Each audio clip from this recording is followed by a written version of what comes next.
একসময় যার নাম শুনলে যাত্রাপ্রেমীদের চোখে ভেসে উঠত আলো ঝলমলে মঞ্চ, আজ তিনি যেন স্মৃতির আড়ালে। কোথায় হারিয়ে গেলেন সেই নায়িকা?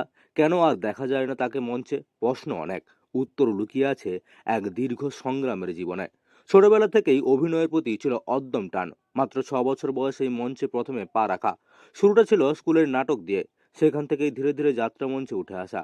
একটার পর একটা বড় মঞ্চ কাঁপিয়েছেন তিনি। অভিনয়ের নেশায় একসময় বাড়িও ছেড়েছেন।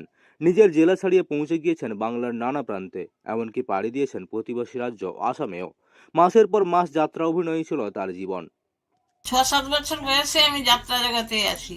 তখনকার সেই যে নাম ছিল কৃষ্ণ যাত্রা, কৃষ্ণ পালাজি, পদকর্তা, রাধা, কৃষ্ণ, এইসব তখনকার দিনে ছোট বয়সে আমাকে সাজিয়েছিলেন গ্রামের মানুষজন।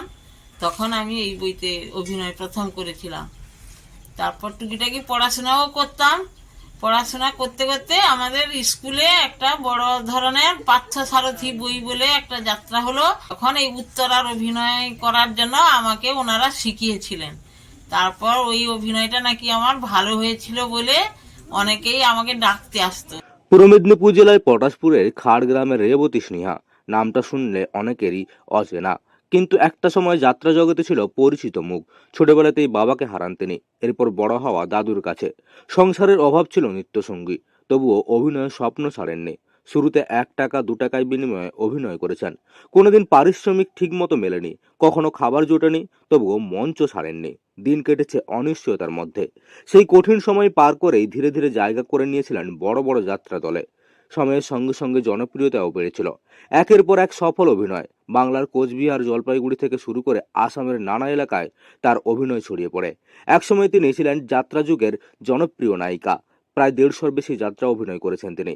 সংসারের দায়িত্ব ছিল কাঁধে। বাবা না থাকায় ভাই বোনেদের মানুষ করার দায় পড়েছিল তার ওপর।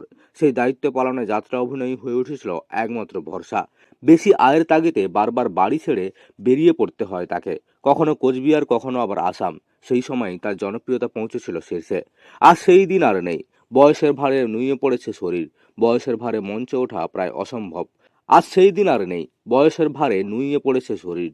বয়সের ভারে মঞ্চে ওঠা আর সম্ভব নয়। আলো ঝলমলে যাত্রা মঞ্চ আজ অনেক দূরে, তবে তার অভিনয় দক্ষতা আজও রয়ে গেছে যাত্রাপ্রেমীদের স্মৃতিতে।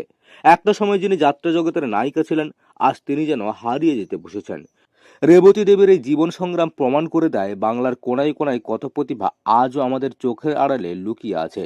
জীবন সংগ্রামী যাকে সেরা নায়িকায় আসনে বসিয়েছিল, সময়ের নিষ্ঠুরতায় আজ তিনি শুধুই স্মৃতি। পূর্ব মেদিনীপুরের পটাশপুর থেকে মদন মাইতির রিপোর্ট, লোকাল 18 বাংলা।